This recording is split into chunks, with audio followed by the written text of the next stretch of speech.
आज हम ब्रिटिश संविधान के अंतर्गत अध्ययन करने जा रहे हैं सम्राट और राजमुकुट। इससे पहले मैंने आपको ब्रिटेन के संविधान की विशेषताएं और ब्रिटेन के संविधान के अभिसमय के बारे में बताया था। जब हम ब्रिटिश संविधान की विशेषताओं का अध्ययन कर रहे थे तो एक प्रमुख विशेषता आती है कि ब्रिटेन में संसदीय शासन प्रणाली है। संसदीय शासन क्या है? संसदीय शासन प्रणाली वह शासन प्रणाली होती है जिसमें कार्यपालिका के दो प्रधान होते हैं, या हम कह सकते हैं कि दो प्रकार की कार्यपालिका होती है, एक नाम मात्र की कार्यपालिका और दूसरा वास्तविक कार्यपालिका। क्योंकि ब्रिटेन में भी संसदीय शासन प्रणाली है तो वहां भी कार्यपालिका के दो प्रधान हैं, एक औपचारिक प्रधान या नाम मात्र का प्रधान और दूसरा है वास्तविक प्रधान। और ब्रिटेन का जो सम्राट है वो ब्रिटिश कार्यपालिका का औपचारिक प्रधान है, नाम मात्र का प्रधान है, उसके पास वास्तविक शक्तियां नहीं है। वास्तविक शक्तियां किसके पास है? वास्तविक शक्तियां प्रधानमंत्री और उसके मंत्रिमंडल के पास है। ये जो राज्य का अध्यक्ष है ये केवल नाम मात्र का होता है, इसीलिए इसे कार्यपालिका का औपचारिक प्रधान भी कहते हैं।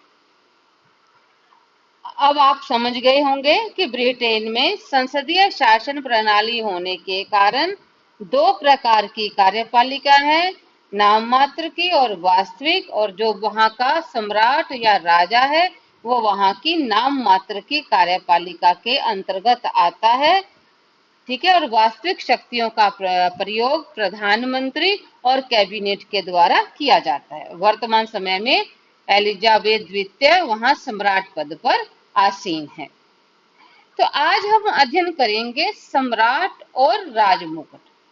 देखिए, यदि हम साधारण भाषा में बात करें कि सम्राट कौन है इंग्लैंड का, तो क्या कहा जाता है कि सम्राट वह व्यक्ति होता है जो ब्रिटिश राज्य के प्रमुख पद पर आसीन होता है।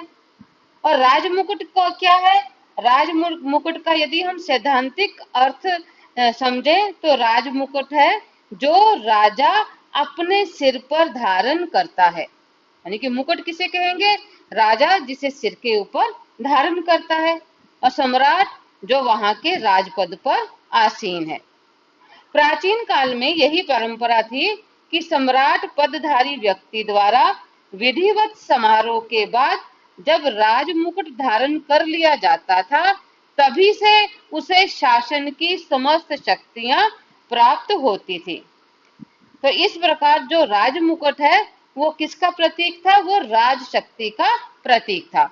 और प्राचीन समय में एक विशेष बात थी कि उस समय सम्राट और राजमुकुट के बीच में किसी भी प्रकार का कोई अंतर नहीं था। ठीक है। सम्राट शक्ति का प्रतीक था। लेकिन वर्तमान समय में क्या हुआ कि वर्तमान समय में सैद्धांतिक रूप से राजतंत्र है।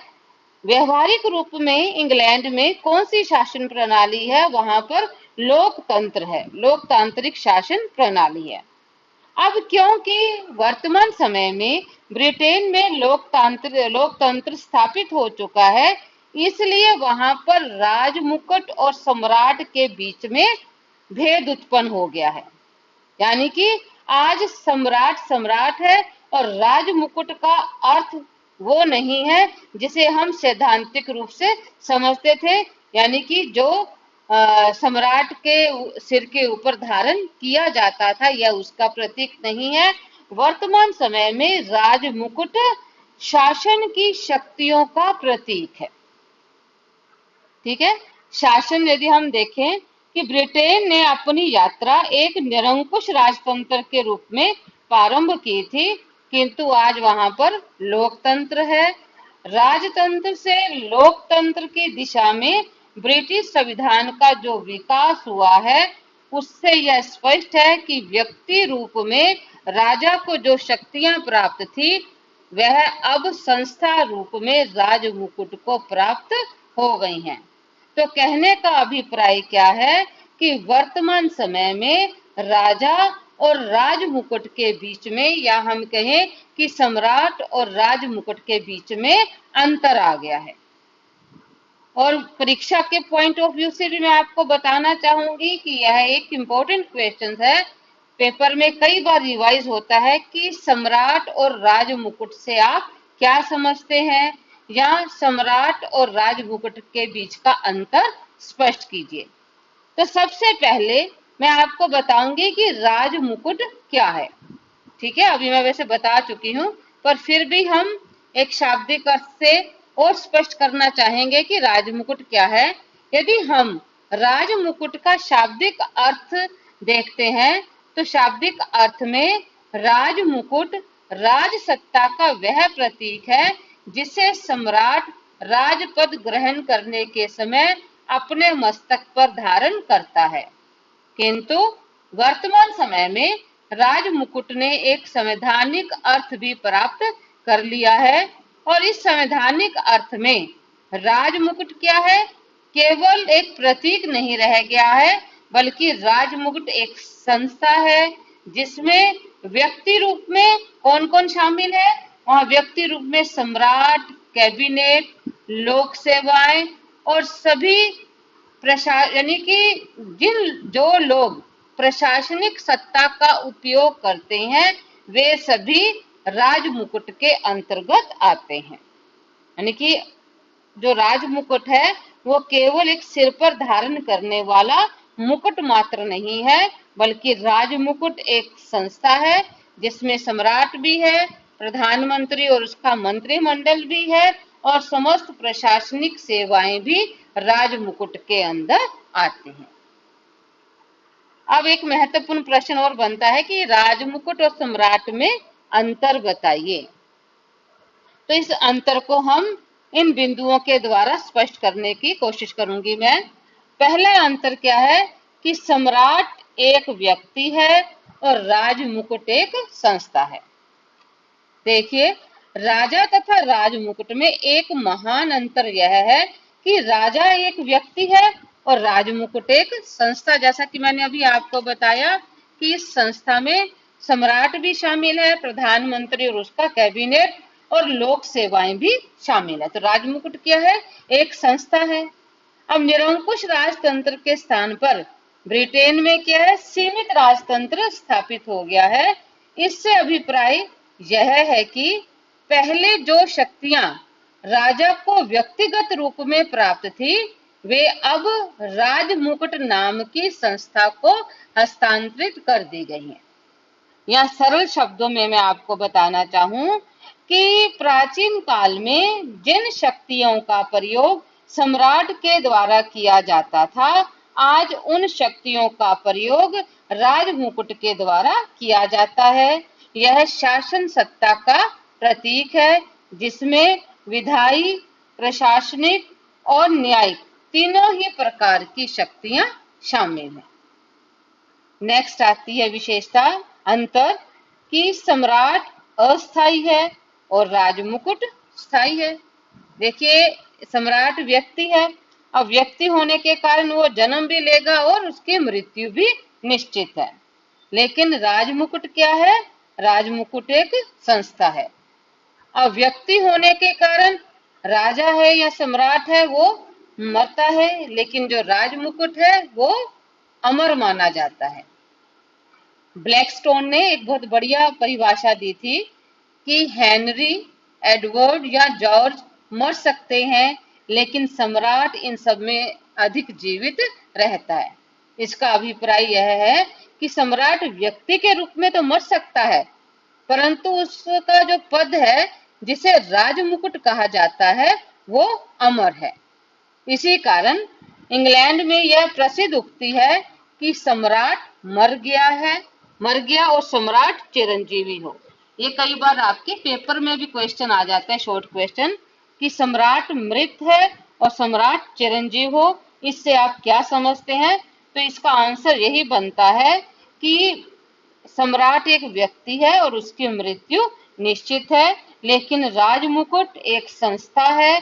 संस्था होने के कारण राज मुकुट स्थायी है और उसकी मृत्यु नहीं है।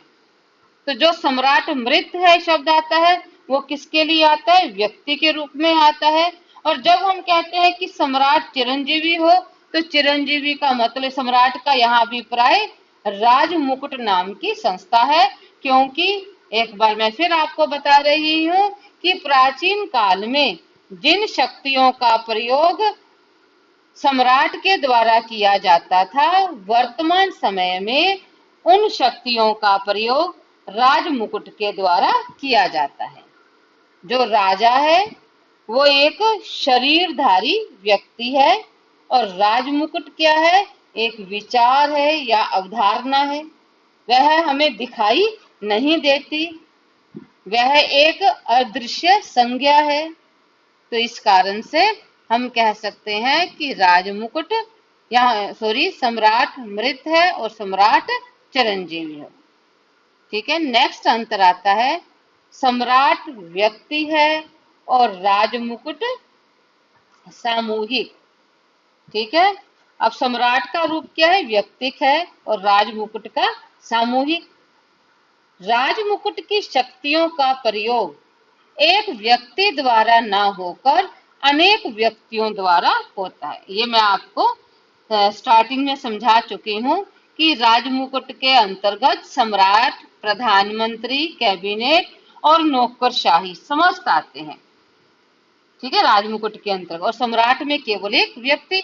तो क्या अंतर आ गया कि सम्राट का रूप व्यक्तिक है और राजमुकुट का रूप सामूहिक। राजमुकुट की शक्तियों का प्रयोग एक व्यक्ति द्वारा न होकर अनेक व्यक्तियों द्वारा होता है, अतः राजमुकुट का रूप सामूहिक है तथा शक्ति का प्रयोग करने वाले समूह में संसद, मंत्रिमंडल व लोक सेवा के सदस्य सम्मिलित है। बहुत ही आसान है यह चैप्टर। यदि आप इसका कंसेप्ट क्लियर आपको हो जाता है तो इसको समझना मुश्किल नहीं है। अब एक अपने अन्य विशेषता को भी डिस्कस कर सकते हैं कि राजमुकुट के कार्यों के लिए राजनीतिक दृष्टि से मंत्री उत्तरदायी है। अब आपको मैं बार बार बता रही हूँ कि सम्राट नाम मात्र का है और सम्राट की समस्त शक्तियों का प्रयोग किसके द्वारा किया जाता है? सम्राट की समस्त शक्तियों का प्रयोग राजमुकुट के द्वारा किया जाता है। इस कारण से जो राजनीतिक जितने भी कार्य हैं उन कार्यों के लिए कौन उत्तरदायी, आपने कह सकते हैं कि जो राजमुकुट के कार्य हैं, राजमुकुट के कार्यों के लिए कौन उत्तरदायी है? वो वहां का प्रधानमंत्री और उसका मंत्रिमंडल उत्तरदायी है। आशा करती हूँ कि आप सम्राट और राजमुकुट के अंतर को समझ चुके होंगे।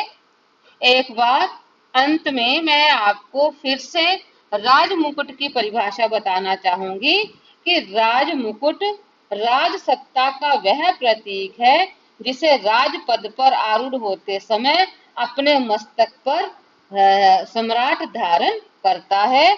लेकिन वर्तमान समय में राजमुकुट का वह स्वरूप नहीं था जो प्राचीन समय में था। वर्तमान समय में राजमुकुट के अंतर्गत सम्राट भी आता है, प्रधानमंत्री और उसका मंत्रिमंडल भी आता है।